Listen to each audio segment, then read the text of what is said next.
कल यानी कि 6 नवंबर 2025 को बिहार विधानसभा का चुनाव था और इसमें जो है बहुत सारे रुझान आने शुरू हो गए हैं।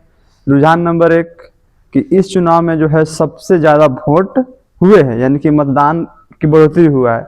इसका एक कारण मुझे देखने को मिल रहा है कि जन स्वराज के आने से जो है इसमें बढ़ोतरी देखने को मिला है। पहले जो पार्टियां लड़ती थी आरजेडी और बीजेपी, लेकिन जन स्वराज के आने से इसमें बढ़ोतरी हुआ है।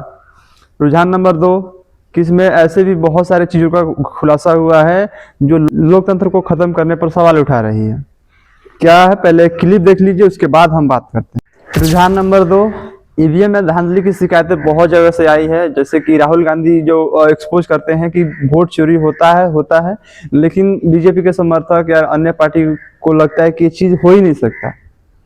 वो तो हमें इनडायरेक्ट दिखता था, लेकिन बिहार में डायरेक्टली इसका प्रमाण हमको देखने को मिला है।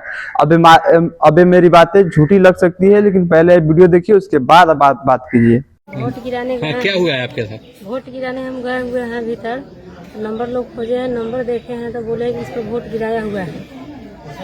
आपके साथ क्या हुआ है? अरे गए हैं वोट गिराने के लिए। हाँ, बोलता है गिर गया।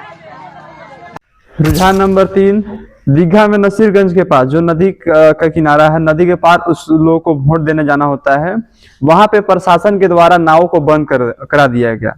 अब ये कौन लोग करा रहे हैं? अब जिनके पास पावर है वही लोग ना कराएंगे, और पावर किनके पास है तो आपको तो भली भांति पता है।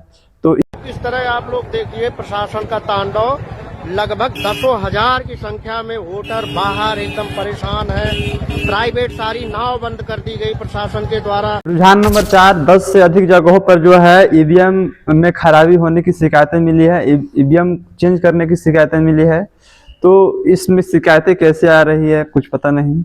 बूथ नंबर क्या है? 361।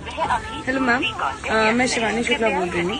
मैम 361 नंबर बूथ है, वहाँ पे सब कुछ सही है मैम, ठीक है, कोई प्रॉब्लम नहीं है, ना ईवीएम में प्रॉब्लम है ना बीयू में प्रॉब्लम है। 1 मिनट सर, पर आते हैं एक मुकेश नाम के सर, और वो पूरा का पूरा सिस्टम है चेंज करने के लिए रेडी। और सबसे बड़ी शिकायत तो ये आ रही है कि बहुत सारे ऐसे लोग हैं जो वोट देने तो गए, लेकिन वहां पे पता क्या चल रहा है कि उनका वोट पड़ चुका है। जब उनका डॉक्यूमेंट चेक किया गया, आधार कार्ड चेक किया गया, और नहीं उनके हाथ पे कोई निशान है, फिर भी उनका वोट पड़ चुका है। तो कैसे संभव है? कौन करा रही है? उसके अलावा रुझान नंबर 5 इसमें मैं बात करना चाहता हूँ लोकतंत्र पर, कि जब लोकतंत्र आता है तो हर आदमी समान हो जाता है। समान कहने का मतलब कि वो अमीर हो चाहे गरीब हो, चाहे किसी भी तबके से आता हो, उसका वोट का कीमत जो है सभी जगह समान हो जाता है, अर्थात वो व्यक्ति भी समान हो जाता है। इसके उपलक्ष्य में बिहार चुनाव में कुछ ऐसे भी जगह सामने आए हैं जहाँ पे जातिवाद को लेकर के, क्षेत्रीयवाद को लेकर के जो है वोट डालने से मना किया गया, उनका विरोध किया गया कि आप हमारे क्षेत्र में वोट डालने नहीं आ सकते। तो इस चीजें जो है लोकतंत्र पर सवाल खड़ा करती है कि क्या सच में लोकतंत्र है या नहीं।